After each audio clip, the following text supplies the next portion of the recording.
which is the one everyone's heard of. And Sharjah was having a book festival. And they wrote to us and said, hey, would you like to come to our book festival?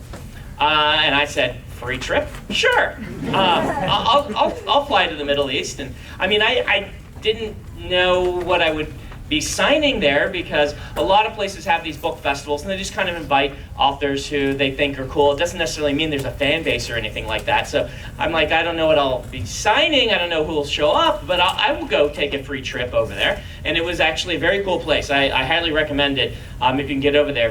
The UAE is a great ambassador for Arab culture and things like this. It was very interesting. I got to go out on the sand dunes, and they're like the real sand dunes, right? This is like, I was out there making Arrakis jokes, and I could not, there's just dunes everywhere. And that is how you know I'm a nerd. I didn't even think of Lawrence of Arabia. I'm like, ooh, walk without rhythm, and I posted on my Twitter and stuff. It was really neat, and then the time for my signing came. And so I went to the signing hall, and some amount of trepidation, because I'm like, I don't know what I'm going to be doing in here. I've done many a signing in a foreign country where I just sit down and smile at people a lot. And so I walk in, and there's a big line of people, and they're wearing traditional Emirati clothing. And so for the women, this is the hijab, which is the headscarf thing that leaves the face open, but it's the black one. And then they have the black dress. And the men wear the thawb, which is the white robe that you often see Arab men wearing. And then they have the headdress. I can't remember what that one is called. So they're, what's that, Gutra? Gutra. Yeah, and so they're wearing the traditional Emirati clothing, and then they all have huge stacks of Brandon Sanderson novels. Like you guys are having, like this, like right there, that's, yeah, the big stack. That's the, I mean, it's kind of deceptive because that's 2 books. But the big stacks. And I had a moment where I stopped and looked at this line of people with all my books, thinking, it's my people, right? I've flown halfway across the world and I've found the nerds. And it was so just relaxing to me and so awe-inspiring for me to go so far away from my own culture and to find all these people that I had somehow connected with, despite, our very different backgrounds. We had a lot of fun time talking, arguing about our favorite Star Trek captains, and one woman had just gone to Comic-Con in Dubai. And she had actually dressed as No Face, which is the character from the Miyazaki films. Which, if you think she's wearing this whole black outfit, she just put a mask on, and she was that character. It was the perfect. It was very, very clever use of of her costume, and it was this wonderful experience that reminded me just the power of writing, and how it can connect people, and how it can bring us together. How we can go and read books by people who are written, they wrote them 3,000 years ago, right? And whatever that person was thinking 3,000 years ago, we can think now the same things. We can feel what they were feeling, and it's just amazing to me. And as happens, this started me thinking about King Sejong the Great of Korea. As naturally, right? That's where everyone was going, I'm sure. King Sejong is one of my favorite figures from history. He rose to power in the 1400s in Korea, and he came into power with an agenda. He gathered together a bunch of scholars in secret, like his friend scholars, and he had a task for them. And it was all very hush-hush. It was all very cloak and dagger. I joke that he's kind of like the Jason Bourne of ancient Confucian scholar kings. And what he wanted them to do is he wanted them to work on the language for his people. Now, here's the thing. During that time in Korea, they wrote in Chinese. And Chinese is an awesome language. Anyone here speak Chinese? Chinese is great. The cool thing about Chinese is the characters are what we call logographic, right? By the way, I apologize for what I'm about to do to Chinese. My Chinese is terrible. But it's what we call logographic. And what that means is you can write this picture, basically. You can't really sound it out. It's not phonetic. It represents an idea. And then when you write things like this, what happens is anyone who can speak the language, I know I missed a mark in there somewhere, anyone who can read the language can read what you wrote in their own language, right? This says Hanguk, this says Korea. And anyone who reads Chinese, they could actually read that in their own language. And whether you're Japanese or whether you're Mongolian or you're Thai, since they're pictures representing ideas, they cross language barriers really well, which is nifty if it's like a language of trade and things like that. But it also has a few drawbacks, one of which is that it's really hard to learn. And it's very hard to remember. My Chinese, I haven't studied Chinese in 20 years now, and so you're seeing, I'm sure I got some of this wrong. It leaves the brain very quickly. It's hard to get in the brain. It is hard to write, and you can't just sound it out. You just got to memorize thousands upon thousands of these characters. This made it so that King Sejong's people were mostly illiterate.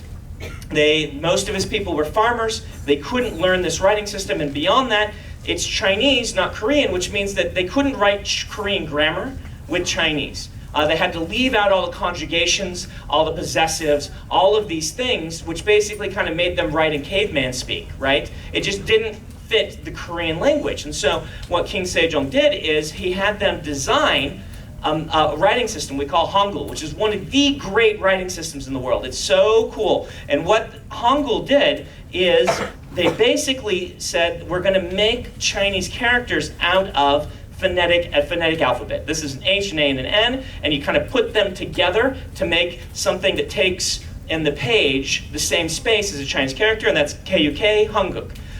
So you can write Korean really quickly, and you could sound it out if you didn't know what it is. And what makes it really nifty is that you could use these to surround these with grammar. If you wanted to keep writing in Chinese, you could then add the Korean grammar. You could use the words and then conjugate them. And this was so cool, it actually inspired the magic system in Elantris. If you guys have read that book of mine, it's based around these cool characters and then this idea of this written system that that they write around it. It's based on the relationship between Korean and Chinese. And in fact, you'll see today in Korea, it's really nifty. They will use in newspapers, the Chinese looks really cool, so they'll want to use the Chinese for anything they want to look cool. So you'll see like names, it's like Chinese characters, look how cool I am, and then the Korean around it. And anything they want to emphasize or show how cool they are, they use the Chinese. Really cool system. Korea is one of the most literate countries in the world, and that started with Hangul. As soon as this language was released to the public, they, oh, please don't take pictures of this, it's so bad. No, you can't. It's just, people are going to be like, that's not how you write that. I didn't even know what that thing is, Brandon. And so the people became literate, like, almost overnight, like historically speaking. When a king later on tried to forbid this, it did not go over well because everyone was already using it. It's just an amazing system. So King Sejong, he brings this and he presents it to the court. The thing that was going to become his legacy and one of the greatest Korean accomplishments. And the court hated it. They absolutely hated it. In fact, one of the scholars said this. He said, "How could this not be a setback to our civilization? Spending too much thought and effort on this is a waste of time, detrimental to the timely pursuit of scholarship." Any guesses why they hated it so much? It allowed everyone to be smart. So he said, yeah, it made it able, so it made the common people able to read. And this was when a time when taking the tests for knowing Chinese characters and taking the Confucian tests were how you got positions in the government, and very important positions. And so being able to read was associated with being very important.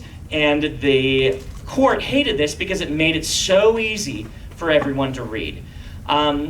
This story has always stuck with me, this idea of how much people fought this genius writing system. And it's not the only example. You can kind of go through history and find basically anytime someone tries to revolutionize reading or do something with that, someone's going to oppose it. You can look at the people who first translated the Bible into English. They got burned at the stake. You can look at the resistance to literacy programs in the 1800s and early 1900s, where people are like, these people don't need to know how to read. Why are we working? Why are we trying to force them to? It's not useful in their lives, right?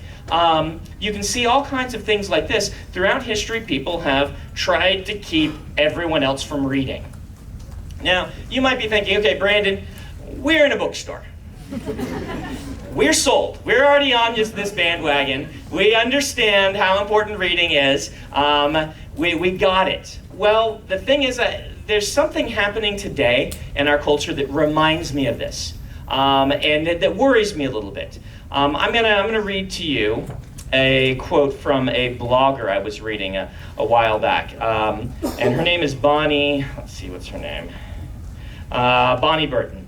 And Bonnie says, "As a geek girl, I've been accused of wearing a Star Wars shirt to get attention from guys. I've been told to move to the side and let real gamers play demos at conventions. Lately, it seems elements of geek community have become a lot less a welcome wagon and more a judgmental Jedi council. One that refuses to let newbies in, especially if they happen to be girls.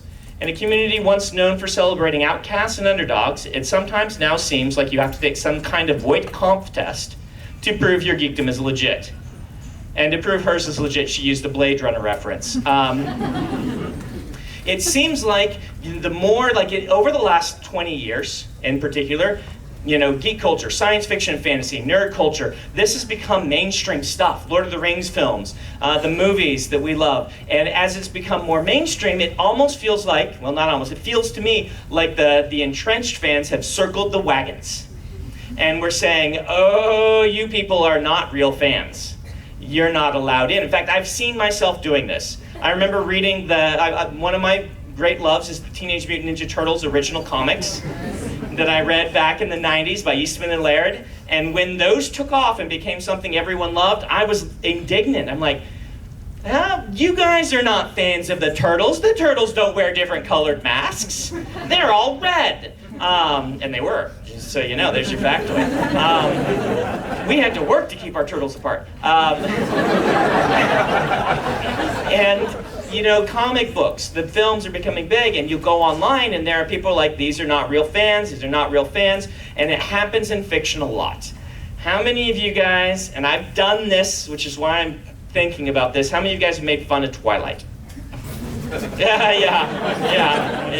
Aragon, the Hunger Games. It seems like anytime something gets popular and people fall in love with it, the rest of us are like, but yes, that sucks. Yes, you shouldn't be reading that. And I think of that person who discovers fantasy through Aragon and comes with their signed book to a science fiction club and be like, I love this stuff, I just discovered it. And the response from everyone there is, whoa, why is your taste so terrible? And I've seen this exact thing happen online so many times. It feels like the internet culture is changing us.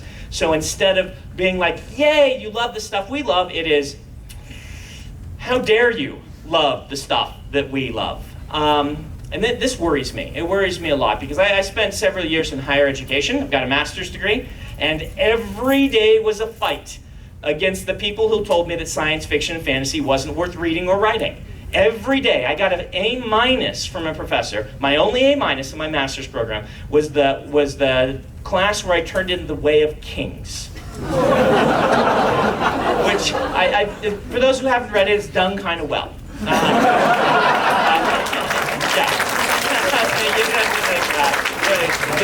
No, really, but that was the book I was turning into that professor, and he told me, if you will write something realistic, I'll give you an A, but I will not give you an A on a fantasy piece.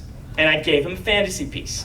I gave him my best fantasy piece. He still couldn't give me a straight up A. And so I spent years dealing with this, and to see in the community that seems like we do the same thing to a lot of people, it really hurts me. Now, I do want to say, you don't have to feel like you can't criticize. That's not what I'm talking about. I mean, I'm an English degree. It's basically 4 years of learning how to criticize stuff, right? And I think criticism is important. I think it's important for us to be able to say, I like this and I don't like this, and analyze why. Why is this writing effective for me? Why is this writing working poorly for me? Why don't I like this book? That's important. That helps us all. All writers become better writers. Helps us as a community have things to talk about. If we all agreed on who the best captain of Star Trek was, then we wouldn't have panels at conventions anymore. Okay, we can talk later. I mean, come on, Cisco. Where's my Cisco fans? Okay, Picard's okay. But it's okay to criticize. But what I'm talking about is less criticizing and more shaming. It's where you transition from "I don't like Twilight and here's why" to "How dare you like the things that I don't like." And this is like consuming the criticism instead of enhancing it. It's destroying it. That bothers me. So I guess my whole point of this piece is to suggest next time someone comes to you with something and you're skeptical about that book, you're like, oh, that thing, whatever next thing is going to be really popular that the teenagers are reading, that you're like, I'm sure that I'm not going to like this. I suggest that you go ahead and give it a read. Go ahead and read it, and you might not like it, and that's okay. But read it with the intent of figuring out why that person loves it. Because the whole point of fiction is what I talked about at the beginning, bringing us together, right? People from a different country, very different from ourselves, can read the same things we like, and we can bond over that, and we can talk about that. And if you can read something someone loves with the perspective of, I need to know why they love it so I can understand them, I think that will help this whole issue a great deal. So, thank you very much.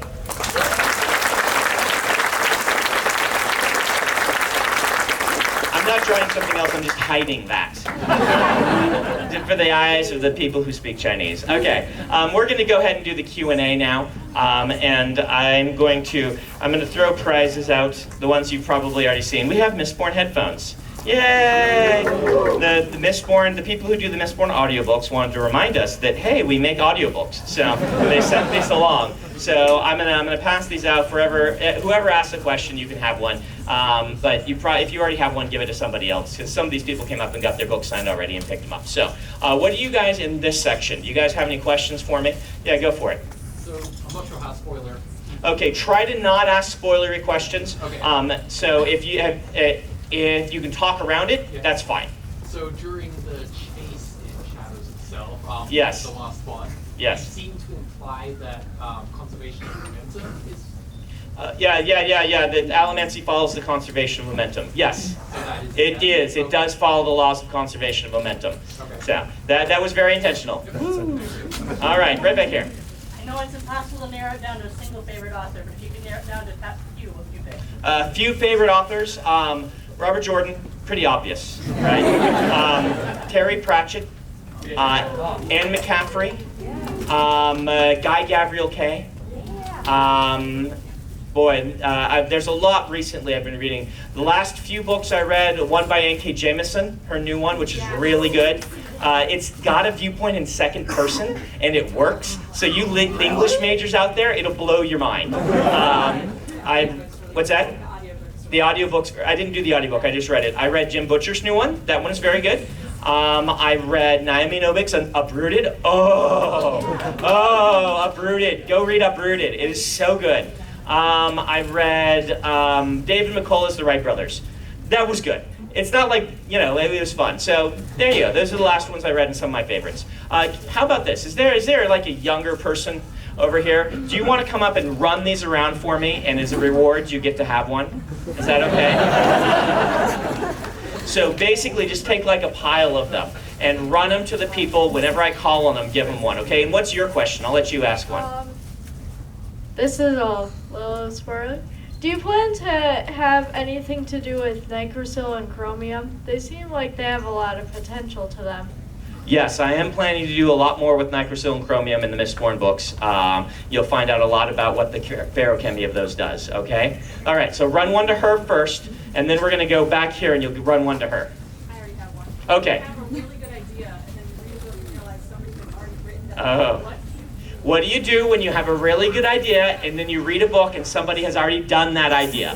Yes. Weep into your pillow a little bit. Then remind yourself that ideas are cheap. In science fiction or fantasy, ideas are cheap. Writing skill is what people are really looking for. And so if your idea has been done, you can take a new spin on it. You know how many people had written, young kid finds out that they're secretly a wizard and go to wizard school books?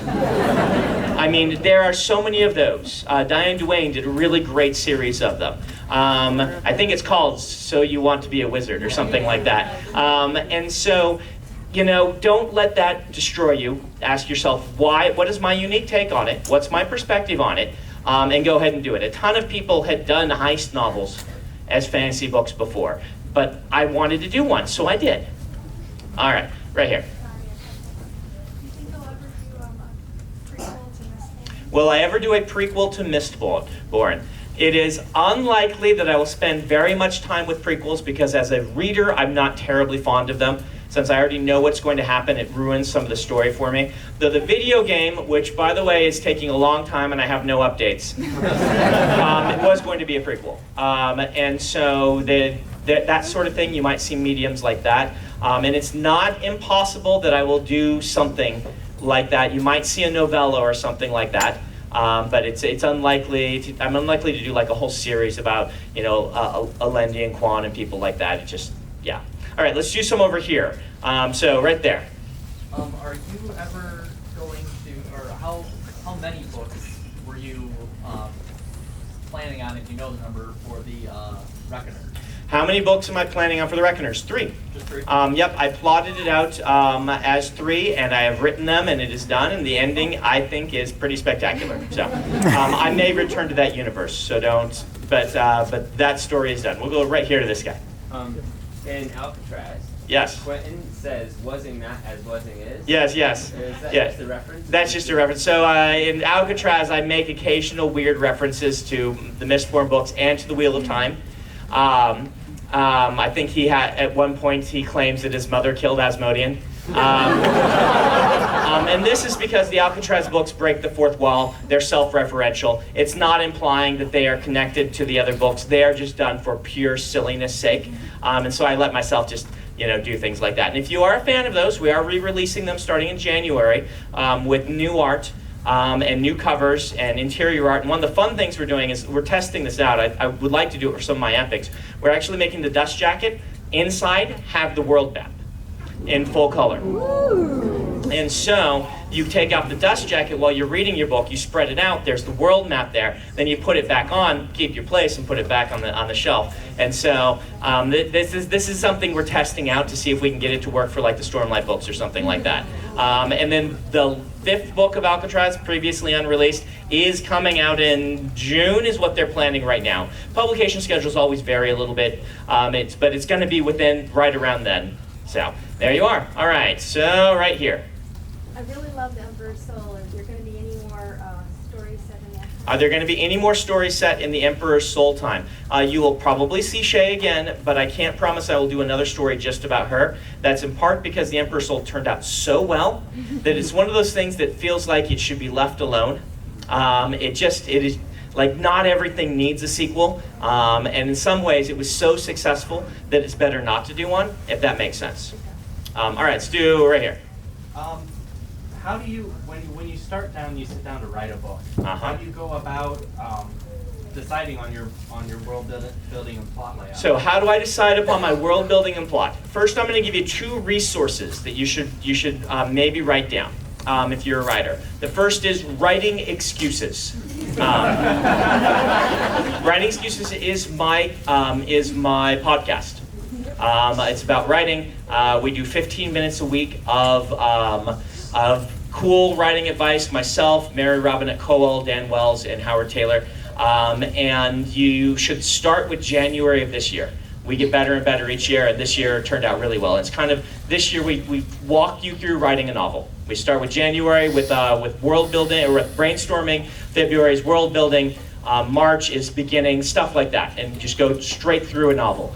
If that is too light and fluffy for you, because we do joke around a lot, my university lectures are online. You can find them by going to brandonsanderson.com/writing-advice, or you can just Google Brandon Sanderson lectures on YouTube. Those I go into a lot of depth. But for me, I do a lot of planning ahead of time, both on world building and plotting. It's my nature. I'm what we call an architect, as opposed to a gardener, which is another method of writing. Those are George R. R. Martin's terms. I like to have a plan before I go in. It's not the only way to do it, and I suggest that new writers try both. Try both just taking a writing prompt and going, and try doing an outline where you try and figure out what your ending is first and the steps to get there. For me, I've come up with my ending, and my ending is more like ending of a plot cycle, not necessarily the whole plot. It's like, things like, these two characters I want to hook up. Okay, what are the steps along the way to build their relationship so that's a satisfying moment rather than just something happening? And so my outline is a bunch of goals and bullet points underneath them. There's no numbers, there's no subheadings, it's just goals and bullet points. All right, let's go right here. Is there any update on the White Sands graphic novel? Update on the White Sands graphic novel. So White Sand, we're doing, this is one of my unpublished novels we decided to do as a graphic novel. It's going really well. I'm extraordinarily pleased with how the adaptation is going. We are doing it in 18 issues, comic issues, but we're never releasing the issues separately. We're doing them as 3 volumes of 6. So we are almost done with the 5th of the 18 issues, and that took us about a year. So my goal, I'm thinking that the first of the 6 will be out next year, and then there'll be 1 a year until we get to 18. So there you are. All right, let's go right here. So I really liked how you hinted at the presence of certain characters in Shadows of Self without necessarily exactly saying who they were. How do you do that without feeling forced? Like, Right. How do you hint at something, like I hinted at some characters in Shadows of Self, without making it feel forced? This is all the sort of thing that you judge using early readers. You put in what you feel is right, you have them read it and give you responses to it, and then you back off if they're feeling like it's too heavy-handed, and you add more if they're not noticing at all. And that is the best way to learn this, just by getting test readers. Because your own instincts are kind of hard to trust on things like foreshadowing and things like this. And so, yeah, just get some good early readers and see what they do, okay? All right, let's do one more right here. So there's a Mistborn RPG as well. Does that give any more information about the Mistborn world? Or? There's a Mistborn pen and paper RPG, Dungeons and Dragons style type RPGs. To give more information on the world, it does. Though I oversaw that, I let them go. They wanted to do more than I felt comfortable doing myself for my timing, so I let them go pretty crazy. So I say that it is canon until I contradict it. And some of it I will end up contradicting because they needed to be able to make the game the best way they could. And I didn't feel comfortable telling them all the stuff that was coming up just because I didn't want that to sneak into there. For those who don't know, the Mistborn books I'm going to do across a period of many centuries of writing. No, of in-world time. The initial pitch to my editor was past, present, future. So the Mistborn books, we still haven't hit present yet. We will eventually hit present for these is going to be kind of a 1980s level spy thriller, Tom Clancy-esque Mistborn with Alamancy. Yeah, it's going to be really cool. The main character, she's a code monkey who gets involved in all of this, and it is really cool. And then we are going to go forward from there to the point that we get to a space opera, an epic sort of science fiction space opera where Alamancy and ferrochemy have become the means by which space travel is possible. So that's coming, but it's I'm 6 books into what's going to be many. So just anticipate that with excitement. So you can go ahead and sit down and keep that one yourself. There are a few more up here. So for the people who come in first in line, you can get them until they're gone. You guys up there, I'm sorry, but I answered your questions earlier. And when you come through the line, you can ask me questions, okay? So I'm going to do a few announcements of my own, and then we are going to do the reading. So announcements. First off, the 10th anniversary of Elantris came, and we released a book for it. Hey. Do you guys have copies of that? Do you know? They have some right there. It's right there. There they are. So the 10th anniversary of Elantris, the story remains unchanged. The biggest alteration is Peter, my assistant now, who is an amazing copy editor, never got a hold of this one. And so he got this and he fixed all the problems. Because Elantris had some problems. It had some continuity issues, just minor ones, like Graydon looks out of his window and sees the city wall of Elantris, but his palace is on the other side of the city from that, so he can't, stuff like that. Peter fixed that. He fixed all the though-throughs, because there were like a ton of those. He just made the language way better. Then we included a new foreword from my friend Dan, who talks about how awesome I am. And then we put some of the material